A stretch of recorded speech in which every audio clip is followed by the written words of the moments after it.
Ronald, you have a very strong background in the financial sector, asset management, deposit trading. As far as I understood, can you tell us something about your experiences? For how long did you work there? Well, my experiences are more complicated than what you mentioned just now. Actually, I have been an entrepreneur my entire life. Independence being the key component to me. I have once tried being an employee, but that didn't work out.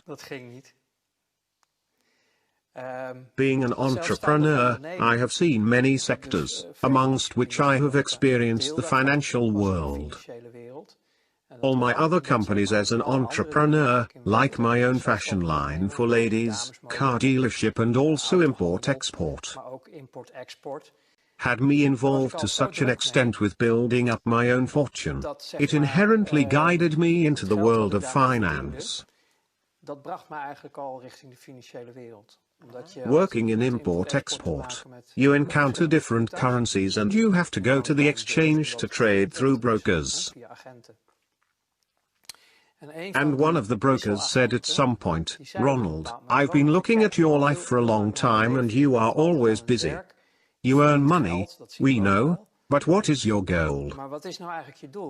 And I replied, "The only goal I have as an entrepreneur is to earn as much money as I possibly can.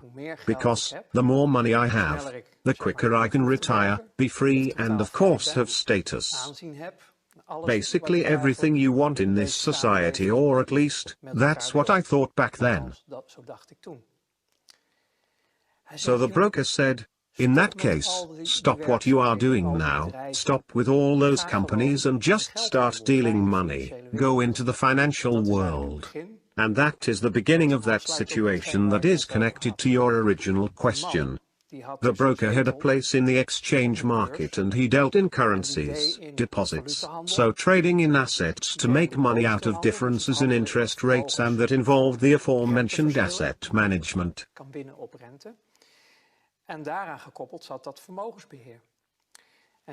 Those three aspects together formed the interested package I said yes to.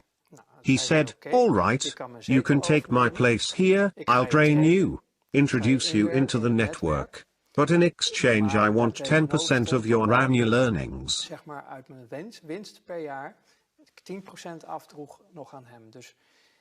So he basically sold me his spot in the financial world and asked a 10% commission, which I paid him.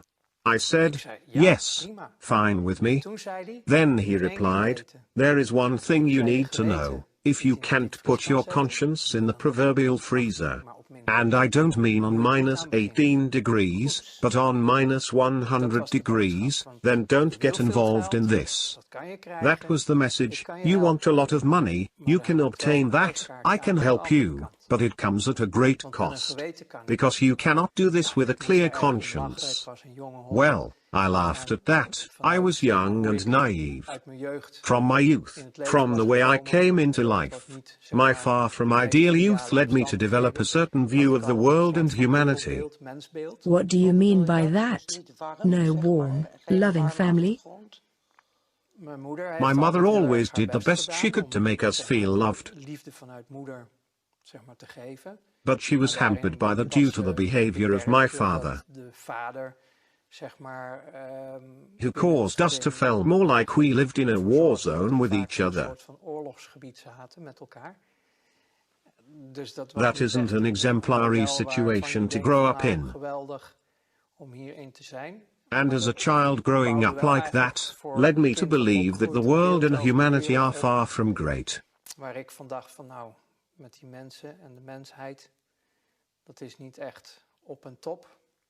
So putting your conscience in the freezer was fitting in as a starting point? I was partially already used to doing that out of self-preservation. So to put my conscience in the freezer was not an impossible task to me. So it became a survival mechanism to you? Yes, yes. And my view of humanity and the world around me wasn't exactly positive either. I only thought of myself, that the way I grew up to be out of self-preservation, and I got into that deal.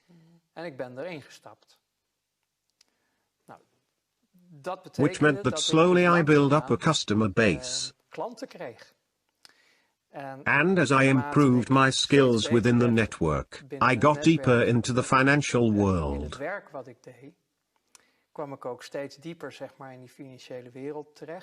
And then it turns out the world is really small, and you keep noticing that.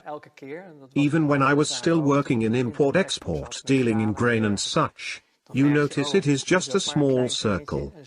And if we talk about the hardcore circle in the financial world, I don't mean Miss Jean at the bank, but the big global flows of money which you use for trading. De grote geldstromen die op aarde rondgaan, waar je mee gaat handelen. You are talking about worldwide cash flows, so not the Netherlands in particular where you started working? The Netherlands do play a distinct part in this story, but the world does not revolve around it. Maar Nederland is niet het centrum van de aarde. Nederland is een onderdeel The Netherlands are a part of a large global financial system, in which you work through exchange mark if you want to do official transactions. Als je officiële transacties wil doen, kan je dat via beurs doen. En heel veel banken, and many banks, who do the currency de exchange, geldwisselaars zijn, get certain assignments from clients, which they can't get away with easily. Moeilijk mee weg kunnen. Then the need arises for people like me, who were the straw men where big money flows are involved. Je kan ook zeggen de loopjongen van het grote geld. We used certain financial constructions, international legislation, to move money in such a way making everything okay. Het geld zo gaan bewegen dat het allemaal oké is. So all supervisors, regulatory bodies that are in place worldwide, because they are. That no one wakes up seeing what is going on, like a year or two ago, with the scandal around Panama. The Panama Papers. Yes. Tax evasion. I think, well, it was about avoiding taxes. Tax evasion is when you break all the rules. This had to do with avoiding. But when you see what happened there, I'm like, guys, that is old news. And who are you bring with that, because it is peanuts and hardly relevant. However, for the common people, that is great news, but it is not anything big, but it does show there is something very wrong in this world. For example, there are people in the Netherlands, with certain positions, who have bank accounts in Panama, with legislation that allows them not to pay taxes in the Netherlands, which is completely legal. Constructions like that were part of my job. When we had to change currency, we had changes, the first boycotts in Iraq in the early 90s.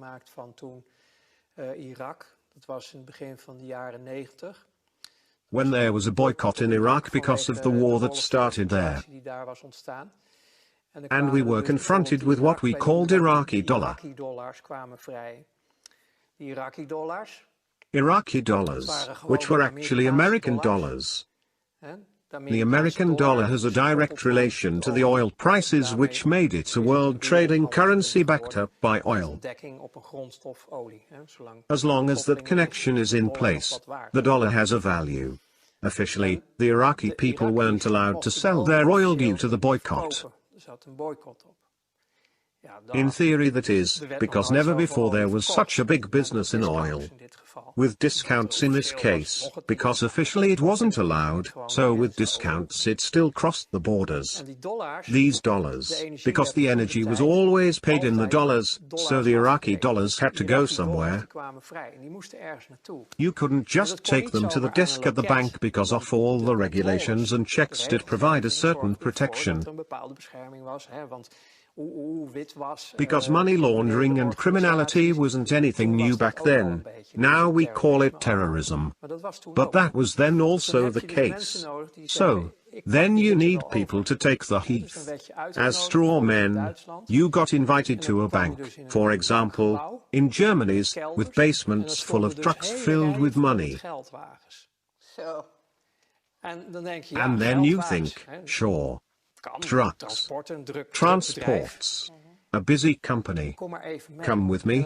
Then they show you they are all filled to maximum capacity with dollars. And they tell you we need to get rid of all this cash. So change them pounds, German marks, this, that, in such way, and it needs to go there and there. Are we now talking about money laundering? Well, processing cash. Processing cash in such a way that we can legally reintroduce it into the money circuit. So that was your task? That was an assignment my colleagues and I got. You are never alone on an assignment, because you cannot do this on your own. It is not possible. We all know Scrooge McDuck scooping money with his shovel. Well, we literally had to do that over there. It was impossible to process all at once. So, then you need to find a way. Cash used to be the predominant way of paying, where nowadays most is digital. But you tried to find a way to process the cash. How do you reintroduce the cash into the circuit so Iraq can deal in its soil without being hampered? Because they are the ones that own the money. Iraq doesn't want. Look, you mentioned money laundering, but what it was about the boycott, Iraq had to stick to the rules, and buy, everything you want to know about the world. You can know by following the money. That is the bottom line. Everyone can say blah, blah, blah, but make sure you follow the money, then you'll find the truth. Same thing goes for that situation. So the only thing Iraq and their buying partners wanted was to remain free of any accusations. Because the partners who bought it were the ones placing the boycott in the first place, but they are actually all friends on the same side. Everybody thinks there are opposites like good and bad guys in the world. But on the higher levels, it is just a game and they are all working together. However, they do have to stick to the rules and regulations they themselves have created to keep the rest of society suppressed and make sure that it will not be too crowded at the top. So you have to play by your own rules. So what is going on there is to make sure that nobody can trace you, apart from the elite themselves. Nobody in lower ranks can find out what really happened. Compartmentalized, that's how we call it. Yes. Everyone knows only his own little piece. Only the elite knows what is happening. Yes, but because we were doing the dirty work, we had to know a lot. Because we couldn't afford to make any mistakes. How high in the pyramid did you get? Were you close to the top of the pyramid? Well, we were communicating with them. My ego would have loved it when I got to this position of belonging to the top itself. Nowadays we still talk about 8,000 to 8,500 people in the world who run the entire world. It would have been amazing to get into such a position back then. All right, but if we say the top knows 100%, can you estimate how much you knew and understood of what happened? In my work, I had to know 100% of what was going on. There was no other way, because of the interests of the people involved were huge. Especially for the top. If I wouldn't know all the details, I would end up making mistakes. Which would cause a spin-off, because those mistakes would be detected. Then the people that don't know anything about it would interfere. We are talking about having nerves of steel to function at this level. So did you have nerves of steel? Yes, it worked just fine. The freezer worked very well for you. Yes, I played at the highest level for about 5 years. And then it was totally over, out and done with. That was a very intense moment for me. That happened suddenly? Well, no, the thing is, I gave a small example of what was involved.